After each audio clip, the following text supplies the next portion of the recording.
Tamil cinema நேயர்களுக்கு என்னுடைய அன்பு வணக்கம். வெல்கம் டு எம்டி திரை. இந்த ஷோல நம்ம என்ன பார்க்க போறோம் அப்படின்னா, அஸ்வின்ஸ் அப்படிங்கிற ஒரு தமிழ் திரைப்படத்தினுடைய ரிவ்யூ தான் நம்ம பார்க்க போறோம். இந்த படம் 2023 ரிலீஸ் ஆயிடுச்சு. தமிழ் டப்ல இந்த படம் அவைலபிளா இருக்கு. இந்த படம் தமிழ் சினிமாவில் முதல் முறையா பிளாக் டூரிசம் அப்படிங்கிற திகில் கதைக்களத்துல உருவான முதல் திரைப்படம் அப்படின்னு சொல்லலாம். இந்த படம் ஒரு த்ரில்லர் அண்ட் சைக்கலாஜிக்கல் த்ரில்லர் படமா இந்த படத்தை எடுத்திருக்காங்க. இந்த படத்தினுடைய கதை என்ன அப்படின்னா, படத்தினுடைய கதாநாயகன் வசந்த் ரவி மற்றும் அவருடைய நண்பர்கள் எல்லாம் சேர்ந்து அமானுஷ்யமான விஷயங்கள் நடக்கிற இடத்துக்கு போயிட்டு அதை வீடியோ எடுத்து யூடியூப்ல அப்லோட் பண்றாங்க. இப்படியா போயிட்டு இருக்கிற அந்த சூழ்நிலையில லண்டன்ல இருந்து இவங்களுக்கு ஒரு அழைப்பு வருது. அது என்ன அழைப்பு அப்படின்னா, லண்டன்ல ஒரு தீவுல இருக்கக்கூடிய ஒரு பிரபலமான மேன்ஷன்ல தொல்பொருள் ஆராய்ச்சியாளர் விமலாராமன் மர்மமான முறையில இறந்து போயிடுறாரு. அதே போல அங்கிருந்த 15 ஊழியர்களும் மர்மமான முறையில இறந்து போயிடுறாங்க.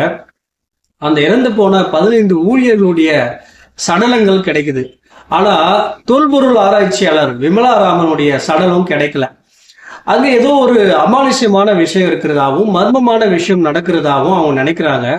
அதனால இந்த குழுவை அங்க கூப்பிட்டு அப்படி என்ன மர்மமான விஷயம் நடக்குது அப்படிங்கிறத ஒரு படமா எடுத்து அதை தெரியப்படுத்தணும் அப்படின்னு நினைக்கிறாங்க.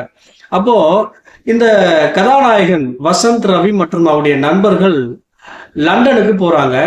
அந்த தீவில் இருக்கக்கூடிய மேன்ஷனுக்கு போயிட்டு அங்க ஆராய்ந்து பார்க்கும் பொழுது அங்க ஒரு அமானுஷ்யமான விஷயங்கள் நடக்கிறது அவங்களுக்கு தெரிய வருது. அந்த அமானுஷ்யமான விஷயத்துக்கு காரணம் என்ன, அங்கிருந்து உயிர் தப்பித்தார்களா இல்லையா அப்படிங்கறதா இந்த படத்தினுடைய மீதி கதை.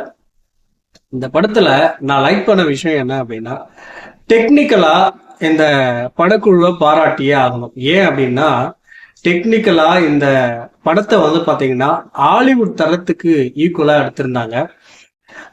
இந்த படத்தினுடைய கதை பாத்தீங்கன்னா, அந்த மர்ம பங்களாவில் என்ன அமானுஷ்யமான விஷயங்கள் நடக்கிறது அப்படின்னு சொல்லி கதாநாயகன் மற்றும் அவருடைய நண்பர்கள் போய் ஆராய்ந்து பார்க்கும்போது, அந்த மேன்ஷனுக்குள்ள என்ட்ரி ஆகும்போது அங்க நடக்கிற சம்பவங்கள் எல்லாமே பாத்தீங்கன்னா அவங்கள மிரள வைக்குது.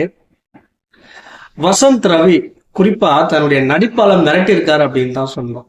குறிப்பா அவருடைய கண்களை பார்க்கும்போது அவருடைய பயம் நமக்கே தொத்திக்குது. அந்த மாதிரி தன்னுடைய நடிப்பால மிரட்டி இருப்பாரு. ஒரு காட்சியில தான் கூட வந்த நண்பர்கள் எல்லாம் இறந்து போயிட்டாங்க அப்படிங்கிற வெளிப்படுத்துற அந்த காட்சியில எல்லாமே பாத்தீங்கன்னா ரசிகர்களை திகில் அடைய வைக்குது அப்படின்னு தான் சொல்லணும். குறிப்பா இந்த படத்தினுடைய டெக்னிக்கல் ஒர்க் ஒரு சினிமா ரசிகர்களுக்கு ஒரு புதுவிதமான அனுபவத்தை கொடுக்கும் அப்படின்னு சொல்லலாம். அதே போல பின்னணி இசை, அந்த வசந்த் ரவி அவருடைய நண்பர்கள் அந்த மேன்ஷன்ல போய் மாட்டிக்கிட்டு அவங்க அலற அந்த அலறல் சத்தம் படம் முடிஞ்சதுக்கு அப்புறமும் நம்முடைய காதுகள்ல ஒலித்து கொண்டே இருக்கும். ஸோ அந்த மாதிரி பின்னணி இசையும் சரி, டெக்னிக்கலாவும் சரி, வேற லெவல்ல அசுரத்தனமா ஒர்க் பண்ணியிருக்காங்க அப்படின்னு தான் சொல்லணும். இந்த படத்தினுடைய பிளஸ்ஸே பாத்தீங்கன்னா வசந்த் ரவி அவருடைய விமலாராமன், இந்த 2 பேருமே பாத்தீங்கன்னா நடிப்புல வேற லெவல்ல மிரட்டிருப்பாங்க. இவங்க 2 பேருக்கு போட்டியா டெக்னிக்கல் டீமும் பாத்தீங்கன்னா அசுரத்தனமா வச்சிருப்பாங்க. ஸோ அந்த அளவுக்கு ஒர்க் பண்ணியிருப்பாங்க.